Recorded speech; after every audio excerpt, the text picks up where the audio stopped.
Olá, meus queridos, sejam sempre muito bem-vindos. Eu sou Karina Carrascosa e agora nós vamos para a 17ª questão da prova de Monte Azul Paulista do ano de 2021 da Banca Consulpan. É uma questão que fala sobre restauração em amálgama. Vem comigo!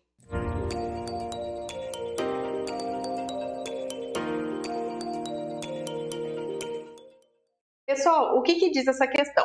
Sobre o conjunto de borrachas usadas no polimento das restaurações de amálgama, complete corretamente a frase a seguir. Aqui a gente tinha um parágrafo falando sobre o conjunto de borrachas para polimento de amálgama. Então, primeiro a gente tinha que saber se essa abrasividade era crescente ou decrescente. E depois a sequência dessas borrachas. E aí, por exemplo, ele fala que pode começar pela verde ou pela marrom. Depois, se ela é fina ou grossa. Na sequência, a intermediária é a azul, verde ou marrom. E depois, a última borracha, se ela é marrom, azul ou verde, se ela é fina ou grossa. Então, era isso que a gente tinha que saber nessa questão. Então, vamos descomplicar isso daqui. Então, vamos aproveitar esse momento para falar de algumas informações importantes sobre amálgama e restauração em amálgama que caem em concurso público. Então, o que a gente tem que saber aqui? Primeiro, a composição do amálgama. A gente tem prata, estanho, cobre, mercúrio, zinco, ouro e índio.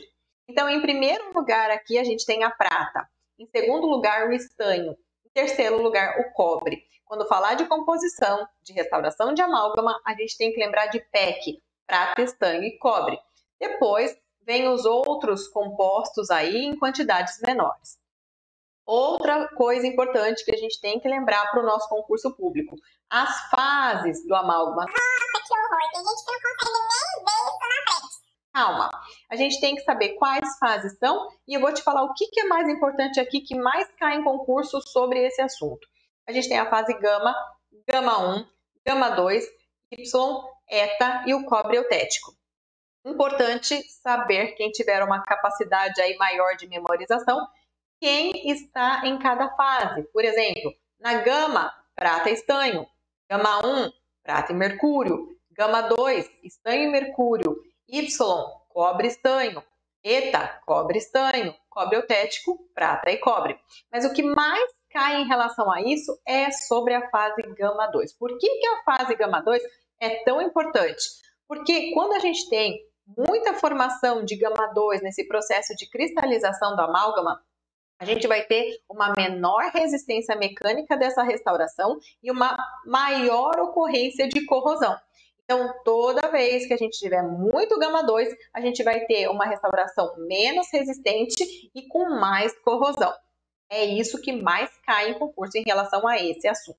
Então, não fujam dele. Importante saber isso. A gente tem que lembrar que a gente tem amálgama com fase gama 2 e sem fase gama 2.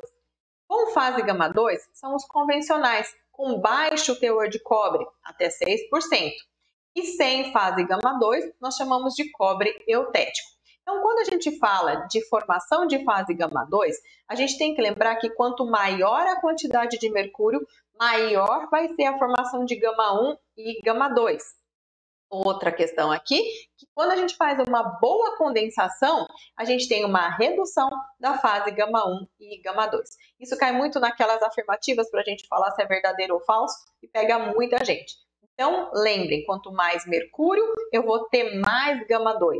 Quando eu faço uma boa condensação, eu vou ter redução na formação de gama 2. Indo agora para os amálgamas sem fase gama 2. A gente tem dois tipos. A gente tem a liga de fase dispersa, que é alto teor de cobre por volta de 13%. E a liga de composição única, que tem altíssimo teor de cobre de 13% a 30%. Então, a liga de fase dispersa e a liga de composição única, a gente não tem formação de fase gama 2. Então, são ligas que vão ter uma resistência melhor e vão ter menor ocorrência de corrosão. Agora, relembrando rapidinho a sequência da restauração de amálgama. Primeiro, a gente vai fazer a inserção do amálgama na cavidade, coloca o amálgama no pote DAP, utiliza o porta-amálgama e vai inserir em pequenas quantidades lá na nossa cavidade. Depois, nós vamos para a condensação. A gente tem que lembrar que é o ato de acomodar e compactar a amálgama na cavidade, removendo o excesso de mercúrio. Aqui a gente vai do menor condensador para o maior condensador. E quanto menor o condensador, maior é a força que a gente consegue aplicar, maior vai ser a liberação de mercúrio.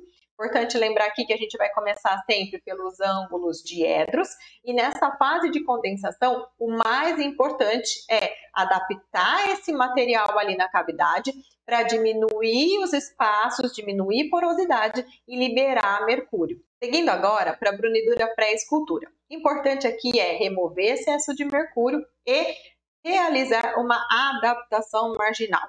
A gente vai fazer movimentos com o brunidor no sentido mesiodistal e vestíbulo lingual ou vestíbulo palatina, até esse instrumento tocar na superfície de esmalte, ou seja, tocar na vertente da cúspide. Agora a gente vai para a escultura propriamente dita. A gente vai iniciar a escultura no momento em que o amálgama já tiver uma certa resistência ao corte. E aqui o importante é dar a forma à nossa restauração de amálgama. O próximo passo é a brunidura pós-escultura. Aqui a gente vai reduzir a quantidade de mercúrio residual, preparar essa superfície para a próxima etapa, que é o polimento, e promover o selamento marginal. Agora chegamos no acabamento e polimento, que é o assunto da nossa questão. Existe uma infinidade de materiais para realizar o acabamento e polimento, mas o que a gente tem que saber basicamente é que ele é feito inicialmente com as brocas multilaminadas, em seguida utilizado o conjunto de borrachas abrasivas, que é o que a questão está pedindo, e as tiras de lixa. Neste momento a gente vai refinar a escultura, vai eliminar as rugosidades, regularizar as bordas e aumentar a resistência à corrosão. Uma outra questão importante é que durante a fase de polimento, a gente tem que se preocupar em gerar o mínimo de calor possível. Por quê? Porque a gente tem uma restauração metálica que, quando a gente tem muita geração de calor, pode conduzir calor até a polpa e, numa situação extrema, pode acabar levando à desvitalização desse dente. Uma outra situação é que, quando a gente gera muito calor na fase de polimento dessa restauração de amálgama, ocorre maior eliminação de mercúrio. E aí a gente vai ter um comprometimento dessa restauração, uma maior suscetibilidade à corrosão e fratura da nossa restauração de amálgama. E aí chegamos no nosso conjunto de borrachas abrasivas. Para quem faz muita restauração de amálgama, ficou fácil, a questão foi dada. Mas para quem não faz restauração de amálgama, não sabia nem por onde começar. Então a gente tem que memorizar, porque isso de vez em quando cai em prova de concurso público. Então aqui a gente tem a marrom, depois vai para verde, depois vai para azul. A marrom é a mais grossa, a verde é de granulação média e a azul é fina. Só cuidado aqui, porque às vezes o nome que eles dão muda um pouquinho de acordo com a literatura. Se eu não me engano, foi no Mondelli, eu vi que ele coloca assim: a marrom é média, a verde é fina e a azul é extra fina. Mas a ordem não muda e aqui a gente tem uma ordem decrescente de granulação. A marrom é a mais abrasiva e a azul é a menos abrasiva. Então, voltando para a nossa questão, se a gente lembrasse que esse conjunto de borrachas para polimento de amálgama possui abrasividade decrescente, a gente já conseguiria eliminar a B e a D. Então, aqui a gente tinha que saber se começava pela marrom ou se começava pela verde. Então, agora a gente sabe que o conjunto de borrachas para polimento de amálgama possui abrasividade decrescente. A marrom, de granulação mais grossa, é empregada para o pré-polimento. A verde, de granulação média, para o polimento intermediário. E a azul, de granulação fina, para o polimento e brilho final. E aí a gente elimina a alternativa D e fica com a alternativa B, que é a resposta correta da nossa questão. Espero que vocês tenham acertado, que vocês tenham tido a oportunidade de revisar este assunto.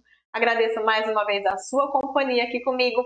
Não esqueça do like. Você que ainda não é inscrito, se inscreve no canal. Ativa o sininho para receber a notificação de novas resoluções de questões. E você que está comigo até agora, deixa aqui nos comentários o que você achou dessa questão. Te vejo numa próxima questão. Tchau!